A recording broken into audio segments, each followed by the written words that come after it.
So what point do you change from Ray to being Bobby?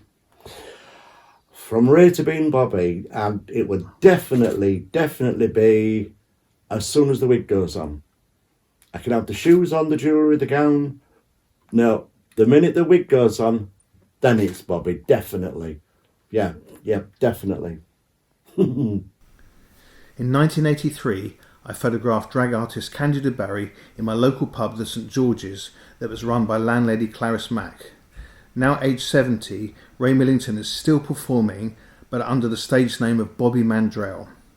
Ray invited me to photograph his latest show, and as he prepared at home putting his makeup on, we chatted about the pictures I took all those years ago and his lifelong career as a drag artist. I shared a bed with my two sisters because there was a lot. There was my grandma, my granddad, my mum, my dad, my auntie, my uncle, my two sisters and me, all living in Edinburgh Street in a 4-bedroomed house. My dad used to play the piano, and they'd all go for a drink in West Park Club. They'd bring half the club home, we'd be upstairs in bed, and he'd hear the piano going. Of course, we used to come down and look through the stairs. There's all these people all over the place. My dad would be playing the piano, my granddad would be singing, my auntie would be singing, my uncle would be singing. It was a fantastic upbringing. Then they used to bring us two kids out and sit us on top of the piano, dunk, and we'd be singing as well. It had a lot of fun. Me and my father didn't get on at one point with me being gay. I think my father felt let down with me being his oldest son, and and then I come out, I've been married, and then I come out to be gay, and don't. But I always remember what my grandfather says to me one night. I was 13 years old, and I'd been out, and I come home, and my granddad said, I want a word with you, and he always called me Tom. Never called me Ray or Raymond, it was always Tom, because I'm named after my uncle Raymond. So it was easier to give me a different... Anyway, I was Tom. He said, Tom, sit down there, he said. Where have you been today? And I went, here, there and everywhere. I went, oh, right, okay. You do realise, don't you, that you're one of God's special people? And I went, Pan? He said, listen to me. He said, you're one of God's special people. He said, and one day you'll know what I'm talking about. You will know what I'm talking about. And by God, he was right. You know what I mean? I think it was referring to me being gay. They knew before I did, you know what I mean? They all knew before I did. Yeah. So Ray, you're about to go on stage. What's going through your mind now? I hope there's some fucker in. Well, I'm just thinking to myself, I hope it all goes okay, to be quite truthful. I don't see any reason why it shouldn't, because we've done it once or twice before, haven't we, pets? Over the years. Yeah, over the years, yeah. I'd been to America and Australia and everywhere on a ship, working as a steward. And when I came home on leave, all the lads said to me, oh, we're going down to the Vauxhall on Ezel Road, there's a drag act appearing. Are you coming to stay? Yeah, why not? And when I went down, the landlady, Clarice, she said, I hope you aren't coming down to see the drag act. She said, he hadn't turned up. And so these friends I was with said, oh, he used to do drag. I went, I haven't done for a long time. Can you help me out? I need help. Oh, you've got to help me out. And I went, well, at the time, I had a moustache, I had real long sideboards. I jumped into a taxi and I went all the way up to Orchard Park in a taxi to my mum's, shaved it all off, raided my mum's wardrobe of her clothes, went back to the St George's, and bang, that's where it all started. And I used to work the bar top. There was no stage. We're at the bar top. There was all fishermen in there, and there were all spittoons, and there was all sawdust on the floor when Clarice first took it over. Oh my goodness gracious. This particular photograph, I'm on the stage before the show doing a sound check. And the actual stage that I'm on, I did a pregnant nun sketch. And we jumped up and down and went through the stage, the actual stage bus.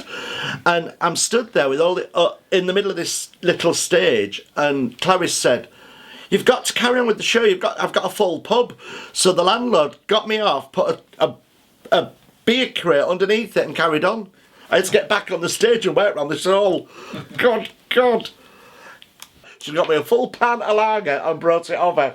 She said, I never thought I'd see a nun drinking a pint of lager in my pub. Over the years, I've always been a bit naughty with a lot of the shows and a lot of the things that I've done. And there was all shouting at me this particular night, show us your ass. So I did do. And that stayed in the show ever since. Still ask for it. Even to this day. This particular photo looks, I'm definitely searching around for something in the knickers. I know. I can't remember what it was. That one. I genuinely can't remember. There was that much stuff in them knickers. I used to do I Can Sing a Rainbow. There was a gun. There was all sorts of naughty things as well. I made that outfit out of a double duvet cover. It was. I used for Land of Hope and Glory. They'll always be in England, and it used to bring the house down every single night.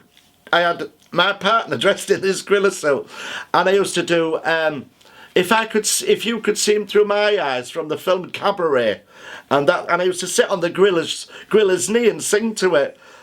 The audience used to go crazy because the gorilla used to come running out the dressing room and frighten all the women to death.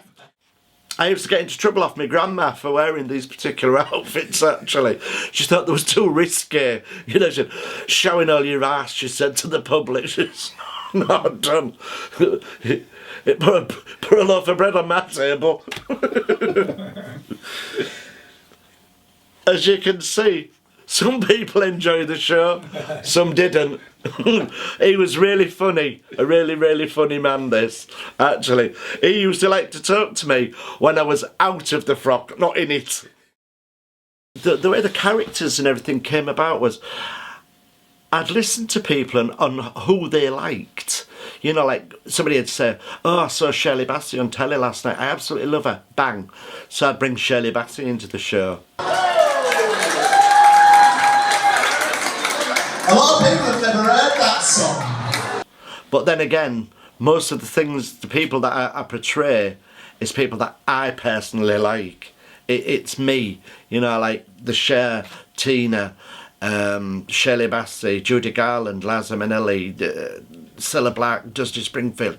It's all people that I like, and their music is the music that, I think the music that does it. But where the comedy's concerned, people was expecting to be shocked by something that I did or said, and it's been like ever since.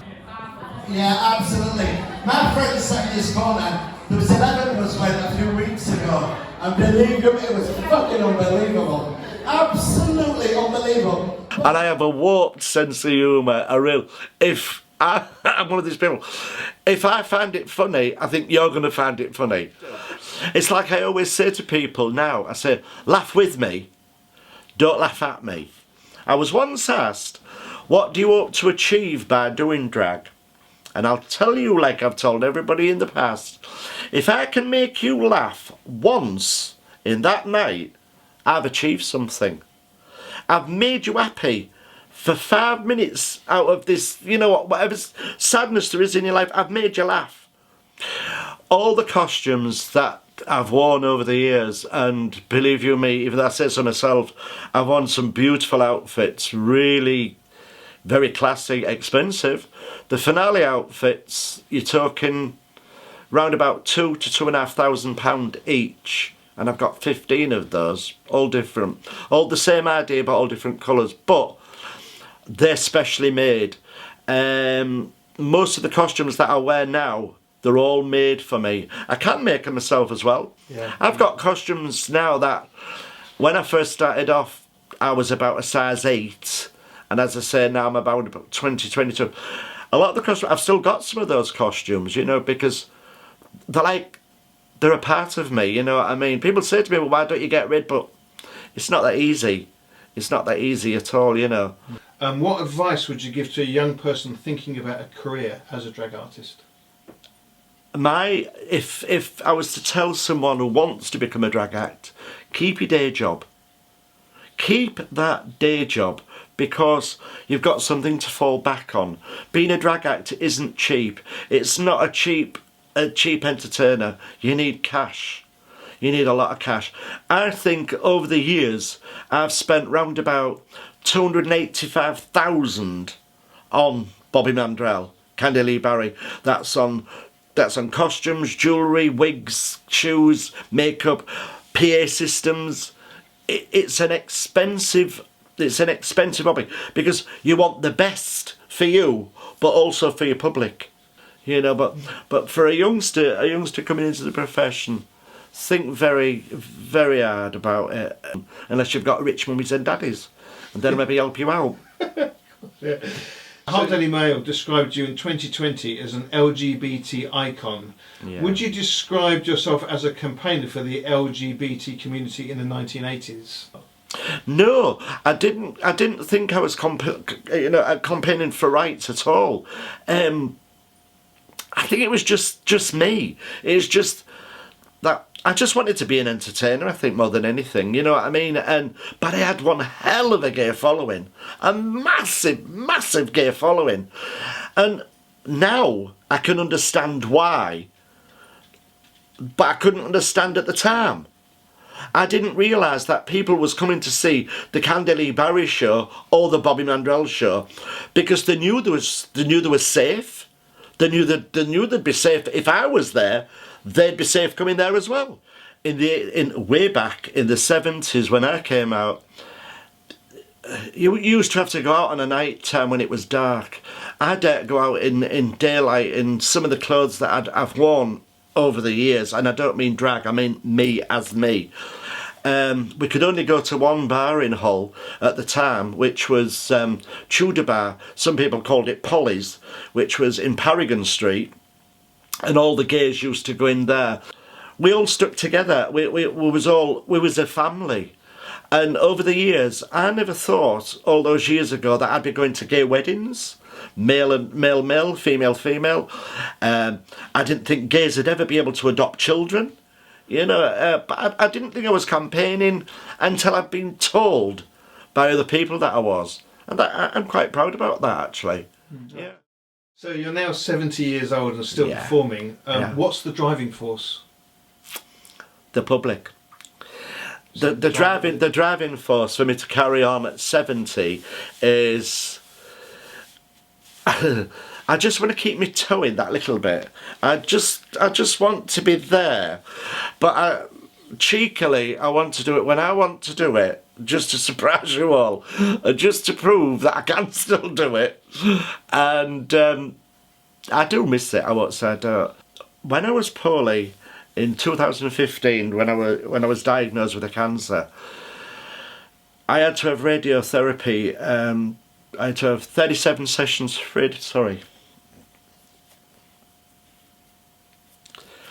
I had to have 37 sessions of radiotherapy and 2.5 years of hormone implants. But they saved my life. They told me that I only had 2 years to live without it. That was in 2015. And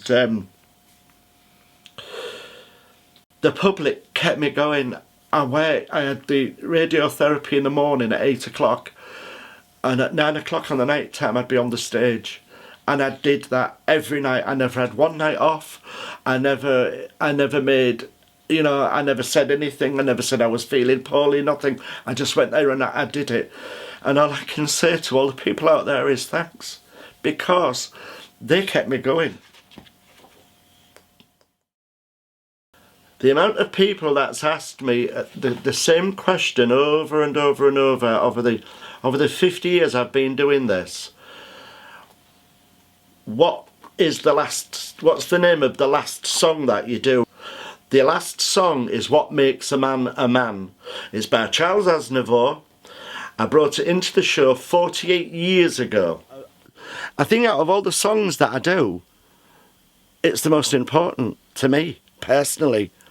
And I've had a lot of people, a lot of gay people and straight people, over the years say it means a lot to them as well. I've had you laughing all night, and we've had a good time and everything, but now the fantasy's gone now. So where they'd seen me all night in a dress and wigs and all the rest of it, it really is a man, not a female.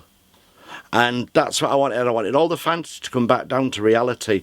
And the song told a story. And that's what it was all about for me. It was just one way of finishing the show. And that was the end of the show. They couldn't ask for any more because they couldn't do any more. Clarice used to have the microphone in her hand and she used to stand there and she used to say, ladies and gentlemen, please put your left hand to your right and thank a true artist, Kandy de Barry. And then she'd stay there, and if you want clapping, she'd say, oi, you're not clapping, you should be doing. And yeah, I've got a lot to thank Clarice for over the years. A lot.